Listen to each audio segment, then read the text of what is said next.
Today, we're going to break down the Louisiana Ragin Cajuns. We're giving you a preview for that matchup, and then we're going to talk about why the time for words is over. It's time to show the actions. And finally, we're going to talk some Gophers men's hoops. You are Locked On Golden Gophers. No matter what we're going to do here, we're just going to keep rowing. Your daily podcast on the Minnesota Golden Gophers. However it turns out, we're just going to keep rowing.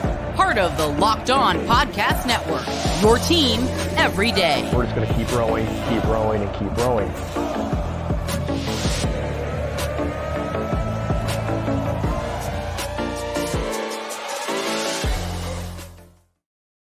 You're listening to Locked On Golden Gophers, part of the Locked On Podcast Network, your team every day. My name's Kane Rob, host of the podcast, former collegiate football video coordinator and recruiting assistant, here to talk Golden Gophers with you each and every day of the week, Monday through Friday. Now, I appreciate y'all's patience with me yesterday. Yesterday, I was absolutely swamped, couldn't get a show up, but we'll make up for it this week. So definitely be sure to tap in so you don't miss out on any of the Gopher goodness, because we're talking men's hoops, women's hoops, hockey and football over here on the channel each and every day of the week. We are covering your Gophers coverage.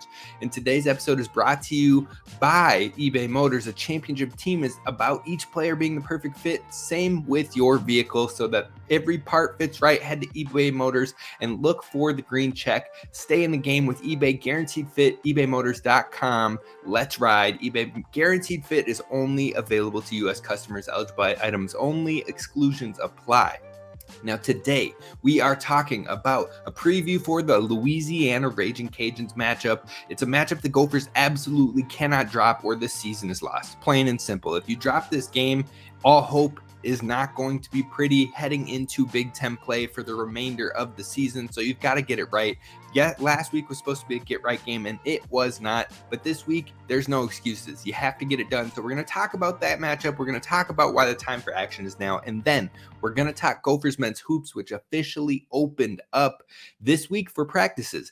Now, let's jump into Louisiana right away, because first off, I need your help. I need any questions that you have for this Gophers team sent in the comments below over on YouTube. Send them in DMs over on Twitter at Gophers Kane Rob, and I want to be sure to have those on tomorrow's show. So if you have any questions whatsoever, drop them in the comments below. And to kick off today's show, we're talking about the Louisiana Ragin Cajuns. Now, key players on that team include Zion Chris, who is, I believe, has stepped up into the quarterback position from what I can see so far over the last two games. He's kind of taken over. Last week was his first official start on the season, though. Now, I believe that he is susceptible for turning the ball over, which is a positive for the Gophers. Right now, he has 2 interceptions in his first start last week. He had a fumble in the week before where he came in for the first time as a quarterback or as a passer. So I believe it's going to be the opportunity to create turnovers for the Gophers, and you're going to have to capitalize on those. But this quarterback can throw the ball. He had nearly 250 pass yards last week. He did have 1 touchdown, 2 interceptions in that matchup, 1 touchdown, 0 interceptions the matchup before that. But he can get it done through the air. He's capable. He is very athletic, but he is also a very good athlete on the ground as well. The past 2 games, he had 123 rush yards and 79 rush yards. So he can be a threat or a weapon on the ground as well.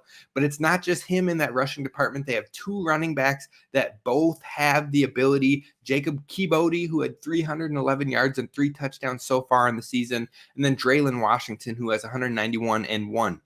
Neither one of those options are big in creating missed tackles, but they do have about 8 runs over 15 yards combined. So both of them can get those bigger chunk plays. One of them has a long of 69. The other one has a long of 80 yards. So they both have that explosive play ability, and both are very capable and pretty even in the touches, though I believe Kibodi leads the way by maybe 10 touches or so. Now, overall, this passing game, they spread the ball all over. It's not 1 or 2 wide receivers that are the key for this team. They actually have nearly 7 pass catchers with 100 receiving yards or more, but not one of those 7 pass catchers has over 150 yards. So that tells you how much they really spread the ball. And it's not just the yardage, because maybe one has a big play here or there. No, the targets are pretty even across the board too. So you've got 19, 18, 18, 17, 14, 6, and 6. That's the target departure, or the target spread for those 7 pass catchers, 2 of them being tight ends, 5 of them being receivers. So they really rotate players in there. They really get different usage, mix it up, and kind of what the Gophers you thought were going to want to be in this upcoming season with their depth. We haven't quite seen that from them, but this Louisiana Ragin Cajuns team takes advantage of that and does just that, really spreads the ball around the team. On top of that, you'd think, okay, you know what? Where's the weakness? Where is the gap? The offensive line's been solid as well. I can't even call that a weakness. They've been consistent across the board, and not one single offensive lineman is graded below average or average in the PFF grading system right now. So they all have some consistent, solid offensive line play. All of them are graded between 65 and 78, and most of the players are graded in the 70s. So their offensive line is big and pretty consistent.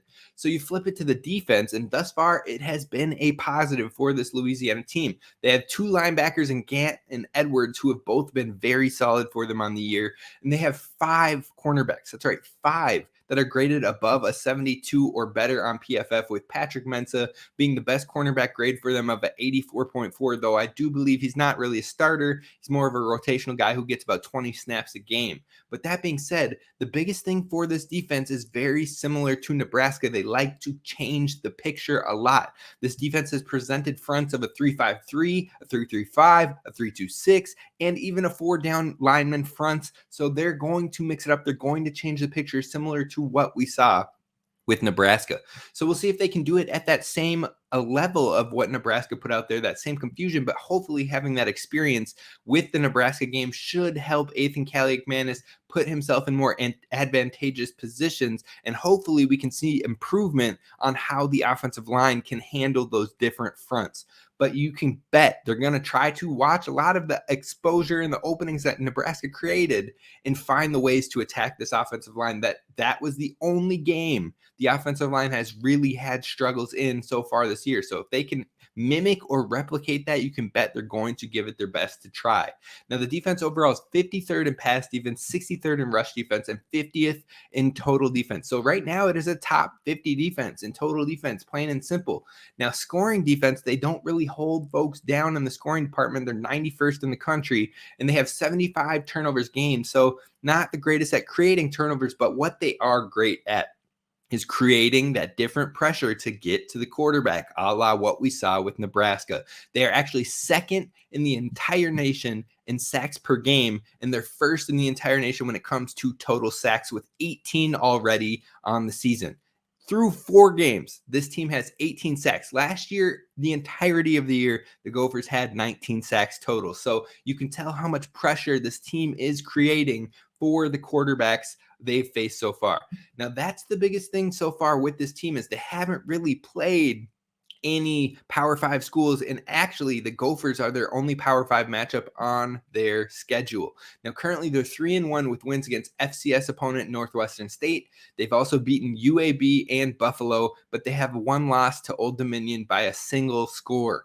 Now, like I said, we are the only Power 5 team on their schedule, so they're going to be coming for blood. They are coming to wreck the Gophers season even more if they can, and you better believe if they sense any blood in the water, they are going to attack, especially with Minnesota coming off of an unacceptable loss where they blew 21-point lead in the 4th quarter. So you better believe this Louisiana team thinks that they can expose a Power 5 opponent and get another win on their schedule. They probably believe this game is theirs for the taking, so the Gophers have to step up. But the time for words is over, and it is time for execution. What do I mean by that? That is what we're going to talk about coming up next.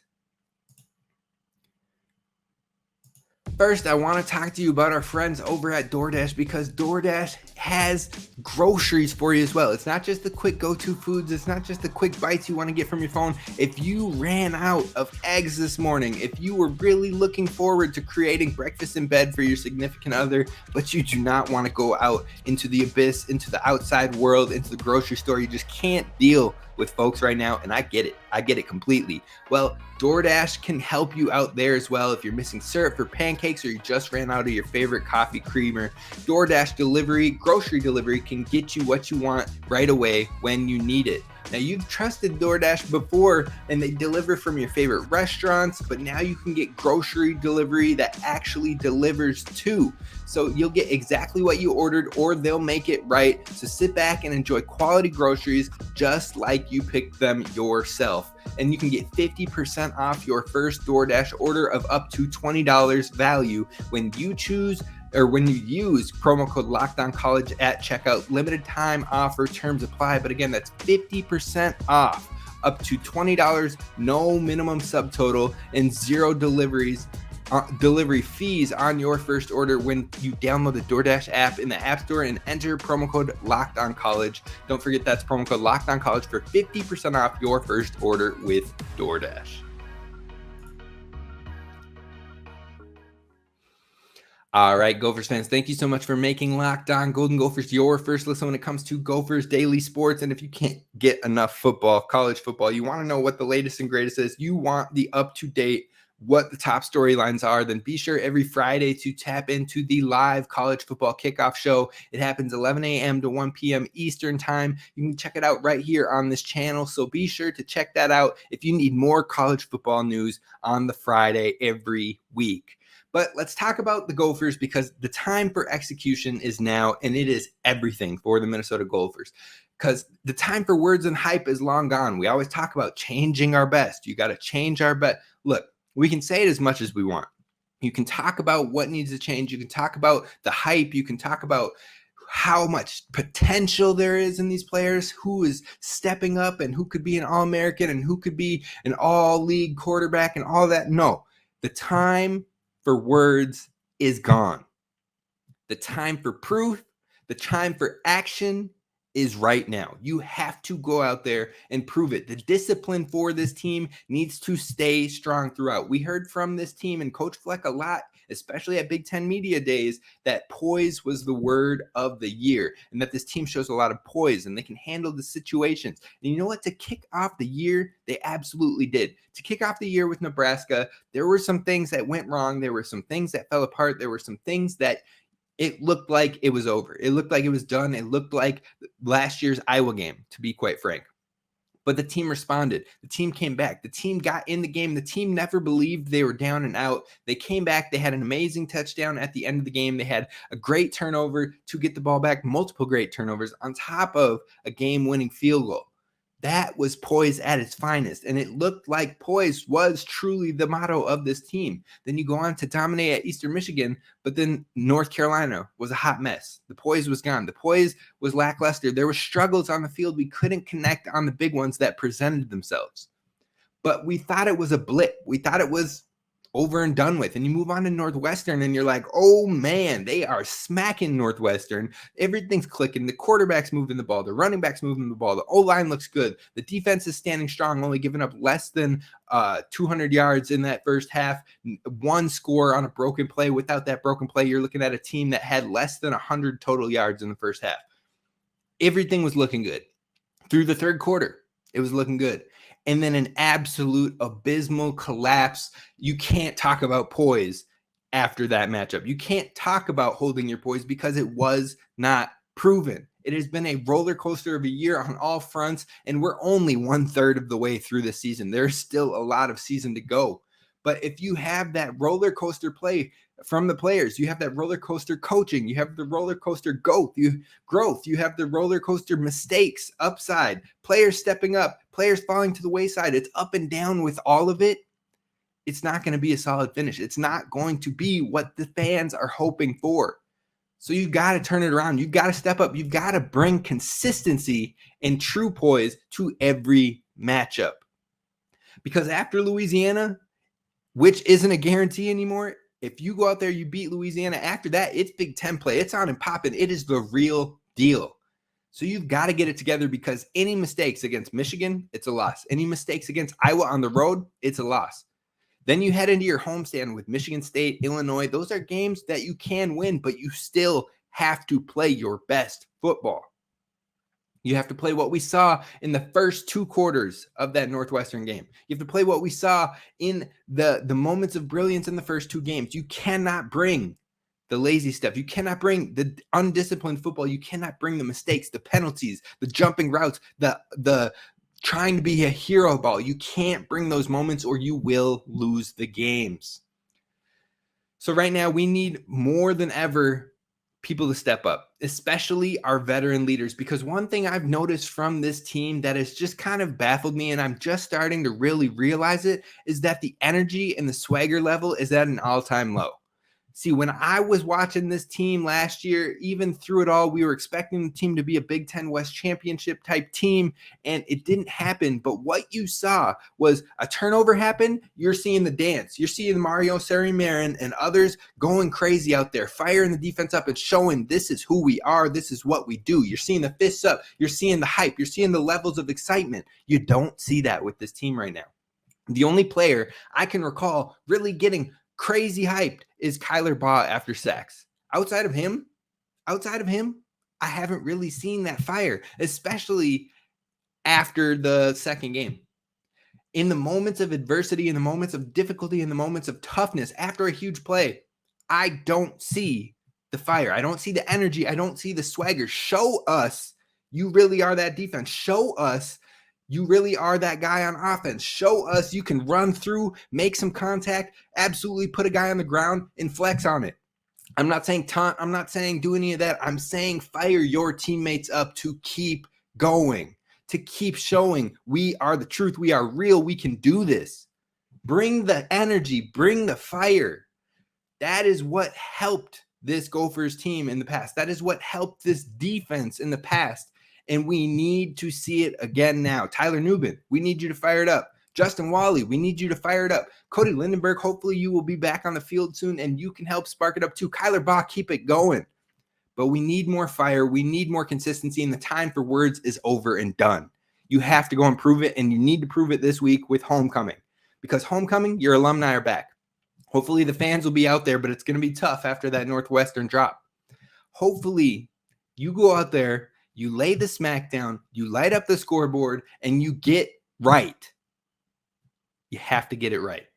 So that is what the Gophers need to go out there and do with the Louisiana Ragin Cajuns this weekend. We'll see if it happens, but what I want to do next to wrap up the show is cover men's hoops, which is coming up before we know it. They've officially kicked off the practices, and I was at yesterday's first practice open to the media. I'm going to tell you about what I saw, what my expectations are, who could be the starters, and more. That's what's coming up next. All right, friends, I got to talk to you about our friends over at Jace Medical, because everyone should feel empowered to care for themselves and their loved ones during the unexpected. As one of my favorite shows says, expect the unexpected. So with storms, shortages, pandemics, reliance on China, and supply chain issues, we need to be prepared now more than ever. And the Jace case gives you just that with 5 life-saving antibiotics for emergency use. All it takes to get a Jace case is to fill out a simple online form, and in some cases jump on a quick call with one of their board-certified physicians. You can get continued ongoing care from their physicians on any treatment or related questions. Plus, it is doctor created and doctor recommended, but what they do is send you 5 emergency life-saving antibiotics, again for emergency use only. But I think back to the polar vortex. My significant other at the time, now my wife, it was feeling real sick, had an infection.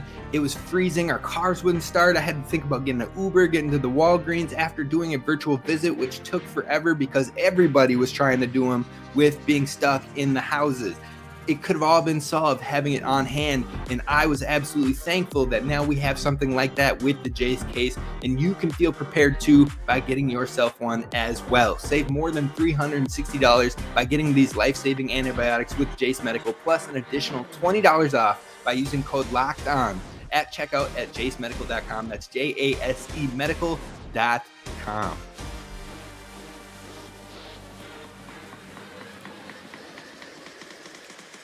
All right, Gophers fans, let's do this. Let's talk about Gophers hoops because it will be here before we know it. And although the Gophers haven't had the most success with the men's hoops over the last 2 years, this year could show a little bit more promise. Now, my initial thoughts after seeing yesterday's first practice open to the media. Wow, that was rough. Anyways, open to the media for the first time. This team looks bigger. They look physical. They look actually like a Big Ten team. It is wild because the last few years we've looked kind of small, folks. We've looked kind of scrawny. We haven't looked filled out, and it looks like we could be bullied on the court. No more. This team looks big. Real talk. Pharrell Payne, believe it or not, looks like even more of a monster, even more explosive. He looks like he's filled out even more. I don't know how, because the dude was already really big as a freshman, but he is looking like he is ready to hang in there with anybody in the country when it comes to the bigs. But he also hopefully will have more control because we saw some foul trouble issues last year. Hopefully he can hang in there and continue to be in there for the Gophers, more dependable throughout the season. But if he does get into foul trouble, look, Jack Wilson is huge, folks. This dude looks like a football player. Now, I know he was a football player over at Washington State for a little bit, but he's massive. He has some great hang time. He can get up there and slam with the best of them, but even outside of the bigs, even outside of Dawson Garcia, who looks like he's filled out nicely, Cam Christie, Caden Betts, two of the true freshmen, redshirt freshmen on the team, both look to have good size and length and actually have some muscle to them when it comes to the wing position as well. So I think overall the team has some good size. Now, Coach, I asked him about Caden Betts, KB, over and how his growth has come from his redshirt freshman year to this season. And he said that he has put on 17 pounds since that time. And now he also calls him the gym rat of the team. He really comes in, day out. He's always trying to hoop. He's always trying to get better. He's always trying to grind. So I'm really looking forward to Caden Betts and seeing his development over this next year and over the course of his career. He's probably one of the most intriguing players on this team for me.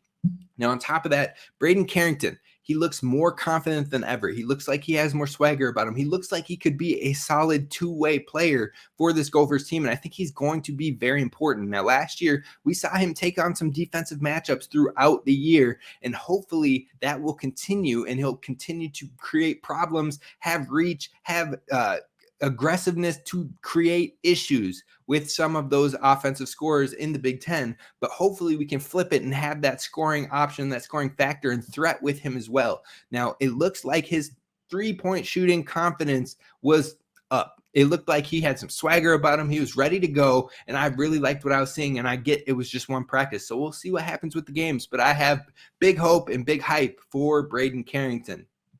Now, yesterday's practice, I actually saw the most fire, the most elements of change and direction and just from Coach Ben Johnson that I've seen in any of the time that I've seen him at practices, at games, or anything like that. Now, it was great to see the sense of what he wants from this team. And the premise of the offense relies on post touches. We've saw that before, whether it be on the block or at the top of the key. It's going to remain that way. There's going to be a lot of post touches on both fronts, but also it needs a lot of ball movement, quick ball movement. And we didn't see that last year, plain and simple. There was a lot of stagnant offense last year. It was a lot of standing around, a lot of ISO ball, a lot of people not really knowing what to do. And I think that is going to be a big difference, hopefully, for this Gophers team. Having more players back, the most players back that Coach Ben Johnson has ever had in his time with the Gophers so far. Hopefully that can create some improvement and some better fluidity on the offense overall and for the team, because the different concepts are added into that ball movement and into the flow of the game. So hopefully the pick and rolls, the backdoor cutters, the swing passes, the corner spot ups, it is all with this ball movement and keeping the ball moving consistently across the floor, getting post touches, getting it back out, setting up a pick and roll, moving through the back or through the cutter, but having an option for a bailout. It is all there and you see it. And it seems like there's a lot more intention, which you love to see, but I don't quite think it's up to game speed right now. Of course, this was a very teeny tiny segment of yesterday's practice, and we still have newer players. Now, you have to remember that 6 or kind of 7 of these players have been in the system. Parker Fox, Isaiah Enan, Caden Betts, we're all still practicing with this squad. Well, I guess prior to their injuries and during the year throughout in the offseason. So they've been around the system. They understand the system. They've been in it before in practices and whatnot. But now it's taking it to the games for those guys. But then on top of that, you've got your 4 returners in Dawson Garcia, Braden Carrington, Pharrell Payne, and Josh Ola-Joseph.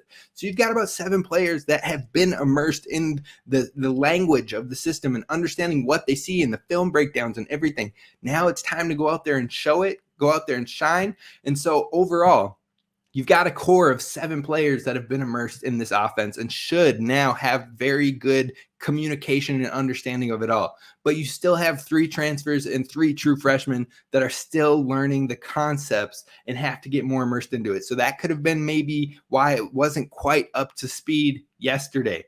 But overall, when it comes to starters, what are we seeing? Well, yesterday, Coach Ben Johnson called 5 to the floor right away, but he said in no particular order, so I'm not going to lock that in as a starting 5 or anything like that because I don't think it truly was. But if I had to take a stab on the starters right now, I would say one of the transfer guards leads at the point guard position, either Elijah Hawkins or Mike Mitchell Jr. I think if I had to go with a gut call right now, I would say Elijah Hawkins starts as the point guard.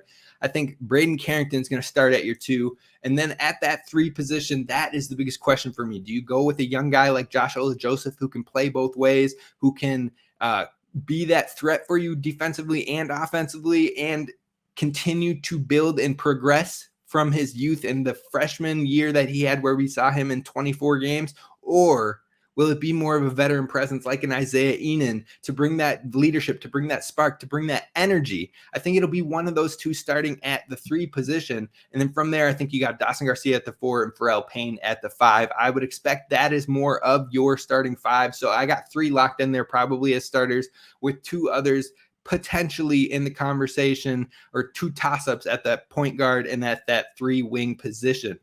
Now, yesterday's practice, we saw Parker Fox and Isaiah Enan back on the court, both looking comfortable, both have some explosion to them, putting down dunks left and right. And there was one dunk Parker Fox had. I wish I would have got it on video so I could have sent that out there and have y'all hyped up as much as I was. But he's got the explosiveness, he's got the swagger, he's got the confidence, and I think both him, Parker Fox, and Isaiah Enan are going to be very big energy guys for this team. There were a lot of slumps throughout the last season where we saw maybe it just kind of died down, the energy died down, there wasn't anything. They needed someone to fire them up. They needed a Patrick Beverly, a Marcus Smart, Tony Allen of sorts. They needed someone to get the energy going, make a effort play, make a diving save, make a steal, make a whatever to get their team ramped back up, slap the floor, play some defense, that type of energy. And I think both of those players are going to be huge in that department for the Gophers. So I'm excited to see them back on the floor. Parker Fox was working in some post capacity. I was always curious what his role would be within the offense, but it looks maybe more of that Dawson Garcia, that Pharrell Payne type of role where we'll see Parker Fox rotate in there. But one thing I did want to bring up as well is Dawson Garcia's vocal leadership. Now, he was super quiet last year. He's still a leader, led with his actions and whatnot. But I feel like there was some I don't know, struggle, some tension, I don't know what it is, but there was like maybe some deferring. That's probably the better word for it. Deferring to Jamison Battle, who had been on the team and kind of had been around, was one of the only returners back. But you can see he's comfortable. He's in that vocal leadership, the presence, it was felt. And on top of that, in this opening practice, anytime something happened where someone didn't do something right, he was coaching up. He was correcting errors and helping out with what should be done and what the expectations were. I love to see that from Dawson Garcia, and I'm looking forward to a big season from him.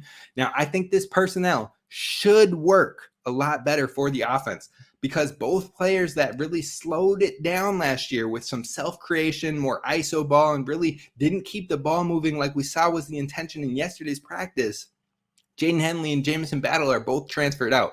So I think that the personnel should be better for this offense and what they want to do moving forward, but we're going to have to see if that is the truth. Now, questions I have moving forward to wrap this thing up is, can the team knock down threes more often and consistently?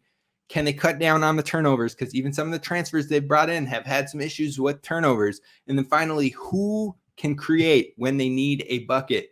or if the shots aren't falling, if we're seeing struggles from three, who can get out there and create something and get the spark going, get the confidence going for this team? Now, we know Dawson Garcia has the ability to do that, but what if he is out? What if he is in foul trouble or something like that? Do we have anybody else that can step up and be that spark plug? That is one of the questions that I have with this team moving forward, but that is going to do it for us on today's episode of Locked On Golden Gophers. If you're hyped for basketball, let me know in the comments. If you have any questions that you want answered about basketball, football, whatever, drop them in the comments and we'll handle that with the mailbag this week. I will see y'all tomorrow. Row the boat, Scotty Go Gophers, as always, and don't forget